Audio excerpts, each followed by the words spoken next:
October 12, 1880. One outlaw made the decision that would either save his life or end it in the most brutal way imaginable, and the decision was betrayal and on his own gang, and killed all. 9 members for the bounty, and what followed was a masterclass in survival at any cost, and the permanent destruction of whatever honor meant in a place where staying alive mattered more than staying loyal, and understanding how we arrived at this moment requires going back not 3 weeks, but 3 months to when. The first signs appeared that something was building toward inevitability, and one outlaw was living what passed for an ordinary life in the Arizona territory, which meant working claims that barely paid for beans and ammunition, and spending evenings in saloons where men told lies about their past and truths about their present. And the present was hard in ways that Eastern newspapers never captured because the West wasn't adventure. It was attrition, was the slow grinding down of hope and health, and the naive belief that hard work guaranteed anything except more hard work, and one outlaw had been ground down, had seen his youth disappear into played-out mines and bad luck, and the kind of incremental disappointments that don't make good stories but define most lives, and he'd made peace with that, had accepted that he wasn't going to strike it rich, wasn't going to build an empire, wasn't going to be remembered for anything except maybe the quality of his gravestone, if anyone bothered to buy him. One but then on his own gang and killed all.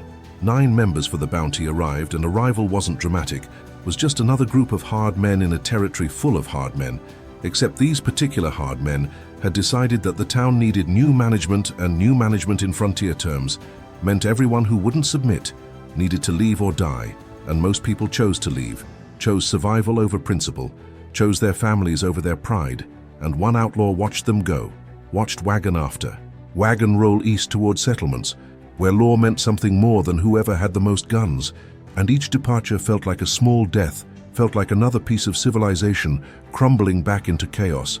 And he understood why they left, understood that staying meant risking everything for a town that wasn't worth dying for. Except here's the thing about worth. It's not an objective measurement. It's not something you can calculate on paper. It's something you feel in your gut when you watch people abandon the only community you have, and you realize that if everyone leaves, then there's no community anywhere. There's just scattered individuals running from every threat and living in perpetual retreat.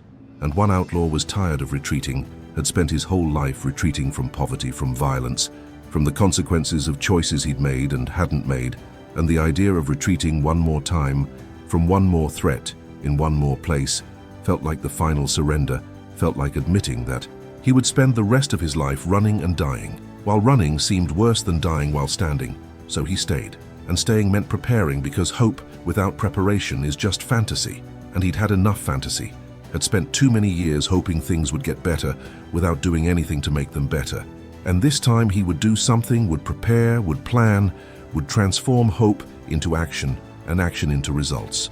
And the transformation began with information, because you can't fight what you don't understand. And he began studying on his own gang and killed all 9 members for the bounty, the way a naturalist studies a species, learning their patterns, their hierarchies, their individual personalities.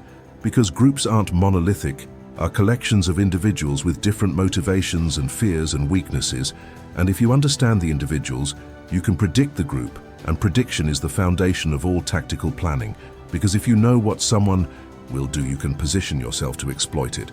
And he positioned himself carefully over those 3 weeks, not physically, but psychologically, learning who was brave and who was pretending, who would stand and who would run, who was loyal to the cause and who was loyal to themselves.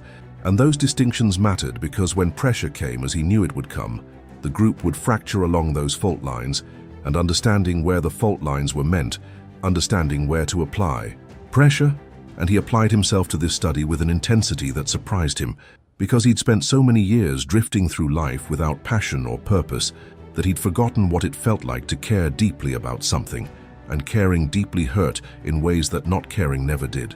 Because caring meant vulnerability, meant the possibility of failure, meant that what happened next would matter, and mattering was terrifying, was the opposite of the numb safety he'd cultivated over years of disappointment. But he chose to matter, chose to care, chose to engage fully with the situation, instead of watching it happen from a distance.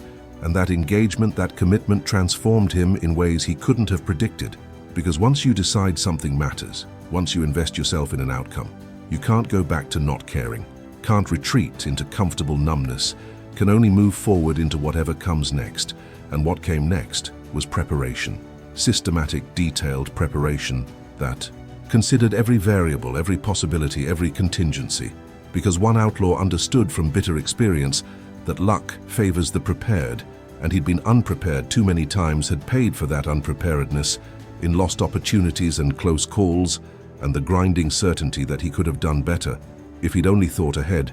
And this time he thought ahead, thought through scenarios and responses, and backup plans for the backup plans, because the thing about complex operations is that something always goes wrong. And the question isn't whether things will go wrong. The question is whether you've prepared for things to go wrong and built enough flexibility into your plan that wrong doesn't automatically mean dead. And he built that flexibility, built it into every aspect of his preparation, because rigidity is fragile, breaks under pressure. But flexibility bends, adapts, survives. And survival was the whole point. Wasn't about glory or revenge or proving anything to anyone, was simply about being alive tomorrow and the day after, and the day after that. And each day of aliveness was a victory over the forces that wanted him gone. And so the preparation began in earnest. And one outlaw approached it the way a craftsman approaches a masterwork, with patience that bordered on obsessive and attention to details so small that most men would have dismissed them as irrelevant. But he'd learned through hard experience that battles are lost in the details, are lost in the small oversights that cascade into catastrophic failures, and he was determined not to lose, not through oversight, not through laziness, not through the kind of arrogance that assumes good enough is actually good enough when your life depends on perfect. And so he made perfect his standard, made it his obsession, made it the framework through which he evaluated every aspect of his preparation. And the preparation was comprehensive, was all-encompassing, touched every element of the coming confrontation. Because he understood that advantage is cumulative, that small advantages in multiple areas combine into overwhelming superiority, and he was going to need overwhelming superiority because the numbers were against him, would always be against him, and numbers couldn't be changed. But preparation could be changed, could be improved, could be refined, until it compensated for numerical disadvantage through positional and psychological and tactical advantages that multiplied his effectiveness. And he started with the most basic element, which was his weapon. And the weapon wasn't just a tool, it was an extension of his will, was the instrument through which intention became reality. And that instrument needed to be perfect, needed to function flawlessly under conditions of extreme stress. And so he disassembled it completely, broke it down to every spring and screw and pin, and cleaned each component individually with an attention to detail that bordered on ritualistic. Because ritual creates certainty, and certainty under pressure is the difference between smooth operation and catastrophic malfunction. And he couldn't afford malfunction, couldn't afford the colt jamming at the wrong moment, or misfiring, or failing to extract a spent cartridge, because any of those failures would mean death, would mean all the preparation was wasted, would mean on his own gang and killed all 9 members for the bounty, would win through his equipment failure rather than their tactical superiority. And he refused to give them that victory, refused to let mechanical failure accomplish what they couldn't accomplish through skill. And so the weapon was perfect, was cleaned and oiled and tested again until he could operate it in complete darkness, could load and unload and clear malfunctions by touch alone. Because vision fails under stress, fails when dust fills the air, or blood runs into your eyes, or the sun is directly in your face. And if you can only operate your weapon by sight, then you can only fight under ideal conditions, and conditions are never ideal, are always compromised by terrain or weather, or the chaos that comes when plans meet reality. And reality always wins that contest, always forces adaptation. And adaptation requires knowing your tools so intimately that thought and action merge into immediate response. And he achieved that merger through repetition, through drawing and dry firing 10,000 times until the motion was unconscious, was programmed into muscle memory. So deep that conscious thought couldn't interfere, couldn't slow down the process, couldn't introduce hesitation. And hesitation in a gunfight is death, is the pause that lets your opponent act first, is the delay that turns advantage into defeat. And he eliminated hesitation through preparation, through practice, through the kind of disciplined repetition that athletes and musicians understand, creates performance that transcends conscious effort. and he needed to transcend conscious effort. Because conscious effort is slow, is mediated by thought, is vulnerable to fear and doubt, and the paralysis that comes when your brain realizes you're in a situation where mistakes are measured in mortality. And he couldn't afford that. Paralysis, couldn't afford to think his way through the crisis, had to feel his way through it, had to trust preparation and training, and the patterns he'd burned into his nervous system through endless repetition. And beyond the weapon, he prepared the ground, because terrain is neutral, but understanding of terrain isn't neutral advantages. Whoever studies it better. And he studied it obsessively, walked every foot of the area where he expected contact to occur, mapped distances and angles and lines of sight, and created in his mind a three-dimensional model of the space that he could rotate and examine from every possible perspective. And that mental model became his tactical Bible, became the foundation for every decision about positioning and movement, and when to engage, and when to withdraw, because withdrawal isn't. Surrender is tactical. Repositioning is choosing better ground, and better ground wins fights that worse ground loses. And he chose the best ground possible, chose it carefully, chose it with full understanding of how terrain would shape the battle, would funnel movement, would create opportunities and deny them. And opportunity denied to your enemy is opportunity created for yourself. And he created opportunities through positioning, through understanding that the man who controls the high ground or the narrow passage or the corner with clear sightlines controls the battle, controls the tempo, controls the psychology, because men attacking uphill or through narrow passages or into clear fields of fire understand viscerally that they're disadvantaged, and that understanding affects decision-making, affects aggression, affects willingness to close distance and press attacks. And one outlaw needed them affected, needed them uncertain, needed them operating from a position of psychological disadvantage that matched their tactical disadvantage, because psychological and tactical disadvantages compound each other, create a spiral of deteriorating confidence that turns cohesive units into mobs, and mobs into individuals fleeing in different directions. And individuals fleeing can't coordinate, can't support each other, can't maintain the pressure necessary to overwhelm a prepared defender. And he was going to be prepared, was going to be more prepared than any defender in the history of the territory, was going to set a new standard for what preparation meant. And that standard was absolute, was uncompromising, was the kind of thorough planning that professional soldiers would recognize and respect, because one outlaw, despite never having formal military training, understood warfare at a level that transcended training, understood it the way predators understand hunting through instinct and observation, and the hard lessons that come from survival. And he'd survived long enough to learn those lessons had paid for them in scars and close calls, and nights wondering if the next day would be his last. And those nights, that uncertainty, that intimacy with mortality, had taught him things that couldn't be taught in classrooms or training grounds, had taught him that preparation is the only shield against chaos, is the only way to impose order on the fundamental disorder of combat. And he imposed that order, imposed it through systematic, methodical, comprehensive preparation that left nothing to chance, because chance is chaos's favorite weapon. And he was fighting chaos, fighting randomness, fighting the human tendency to assume that things will work out when things rarely work out unless you make them work out through effort and planning, and the refusal to leave critical outcomes to fortune. And when that moment finally came, when preparation met opportunity and planning transformed into action, the mathematics of the situation became clear in ways that surprised everyone except one outlaw, who had calculated these mathematics weeks earlier, sitting alone in that adobe building, running scenarios in his mind until he could predict outcomes with near certainty, and the certainty he'd achieved through mental rehearsal became physical reality as on his own gang and killed all.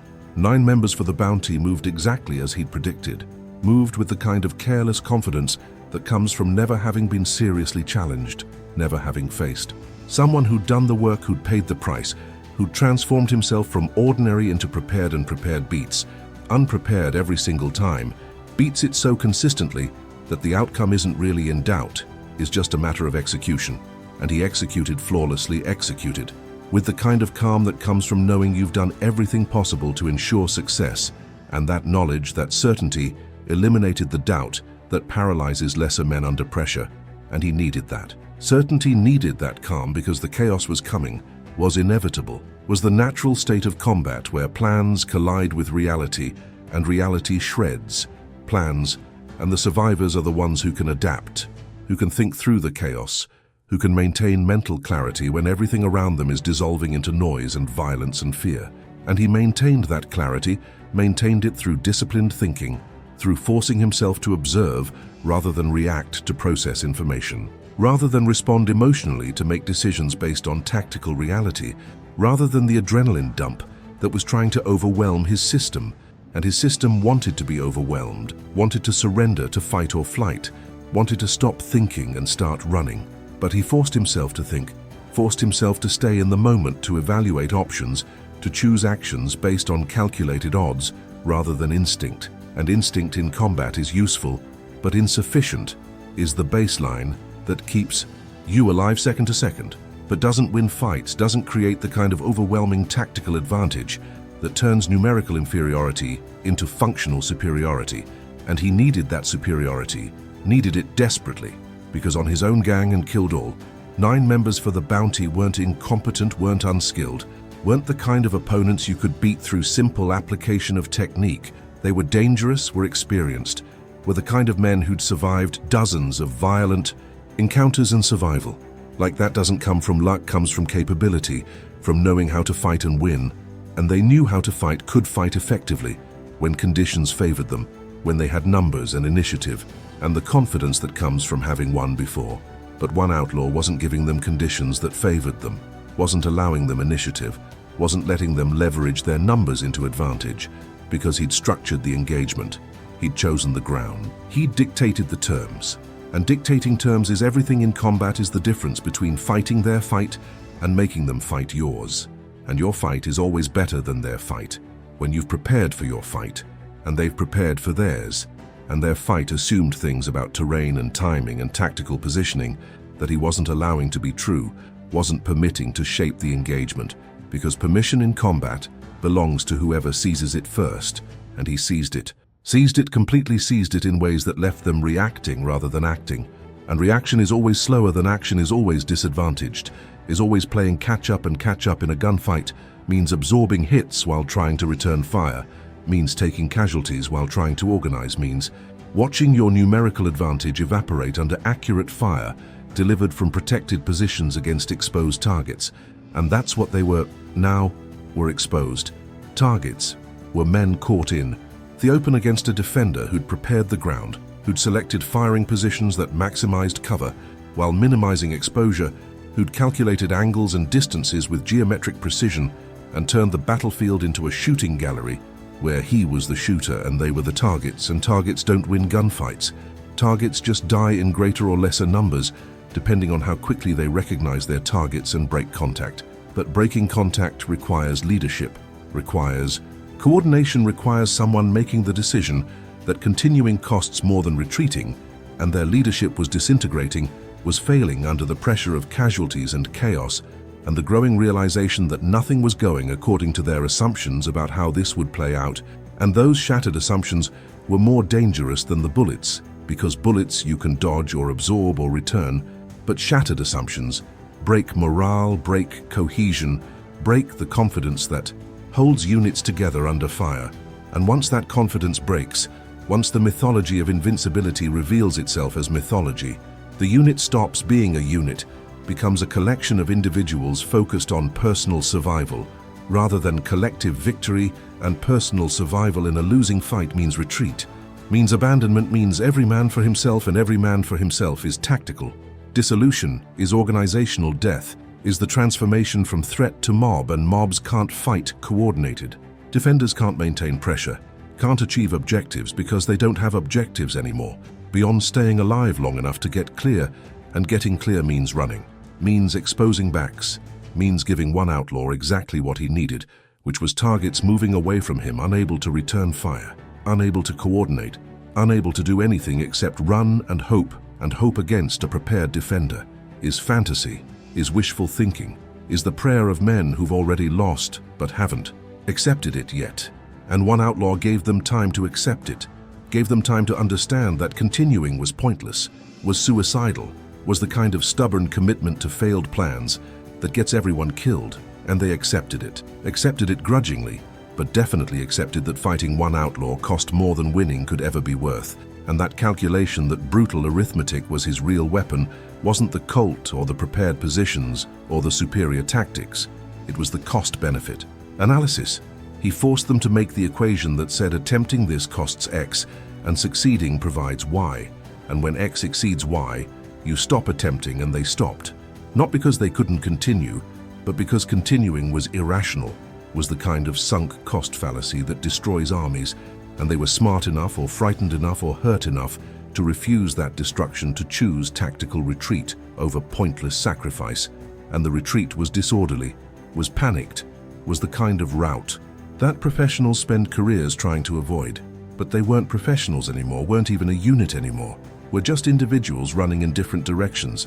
And one outlaw let them run, let them go, because pursuit was tactically unnecessary, was strategically counterproductive, was the kind of thing that feels satisfying but accomplishes nothing except exposing yourself to risk when the objective has already been achieved, and the objective had been achieved completely, had been achieved so thoroughly that on his own gang and killed all 9 members for the bounty, would never threaten this town again, would never threaten anyone again, because their reputation had been destroyed along with their cohesion, and reputation in the West was everything, was the invisible force that made men comply or resist. And without reputation, you're just another group of armed men in a territory full of armed men, and they'd lost their reputation, lost it, absolutely lost it in 30 seconds of contact, against a defender who'd turned their confidence into casualties and their assumptions into ashes. And the sequence that followed has been analyzed by military historians who saw in it principles that would later inform tactical doctrine, because what one outlaw demonstrated was that force multiplication comes from preparation and positioning and psychological advantage, not from numbers. And he had all 3 advantages and used them systematically, working through on his own gang, and killed all 9 members for the bounty, not with overwhelming violence, but with calculated applications of pressure, at exactly the right moments, in exactly the right ways, and each application of pressure created a decision point, and each decision point revealed character, and character under pressure is destiny. And their character under pressure was to panic, to blame each other, to look for escape routes instead of solutions. And each panic, each blame, each escape attempt made them weaker, made them more vulnerable, made them easier to predict. And prediction is everything in combat, because if you know what your opponent will do, you've already won. You just have to execute. And execution was clean, was professional, was almost mathematical in its precision, because one outlaw had reduced combat to an equation and was solving that equation one variable at a time, and the variables were falling in exactly the order he'd predicted, which isn't to say it was easy, because nothing about violence is easy, even when you've prepared perfectly, because the stakes are absolute, and absolute stakes create stress that no amount of training fully eliminates. But he'd trained for the stress, had practiced under simulated stress, had learned to function when his heart was trying to beat out of his chest, and his hands were trying to shake, and his brain was screaming at him to run. And functioning under that kind of physiological assault is what separated professionals from amateurs, and he was a professional not by training, but by temperament, and by the kind of focused preparation that transforms temperament into capability.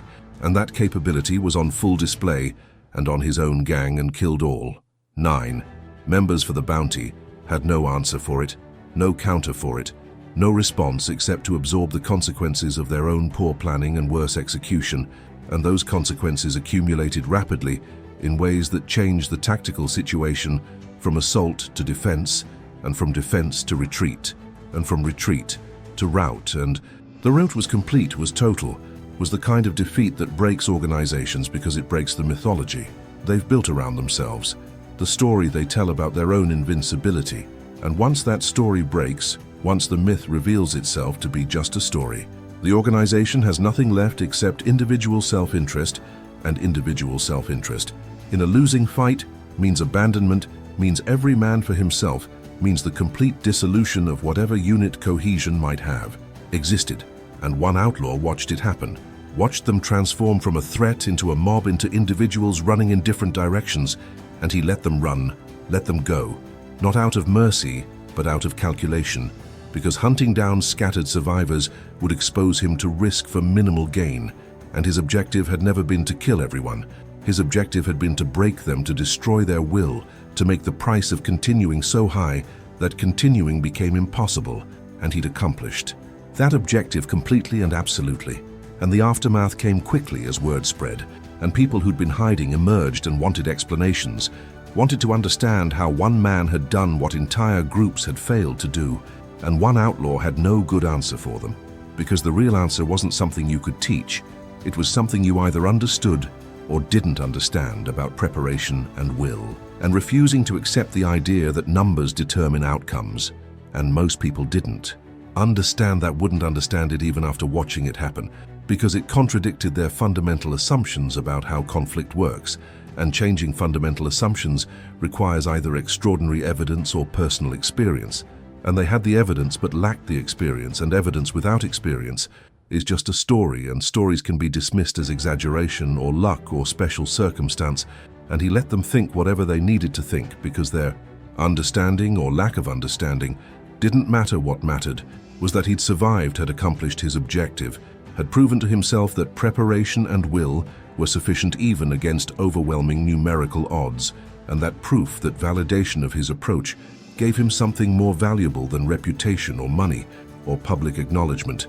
It gave him confidence, not the false confidence of arrogance, but the earned confidence of someone who has tested himself at the absolute limit and not been found wanting, and that confidence would carry him through the rest of his life, would inform every decision, every challenge, every moment, when circumstances demanded more than he thought he had to give, because he knew from direct experience that he had reserves he hadn't tapped, that pain is temporary but quitting is permanent, that the human body and mind are capable of far more than we typically ask of them, and asking more, getting more, pushing past what seemed like limits and finding that the limits were illusory. That was the real victory, not the tactical outcome, but the personal growth that came from refusing to accept defeat as inevitable.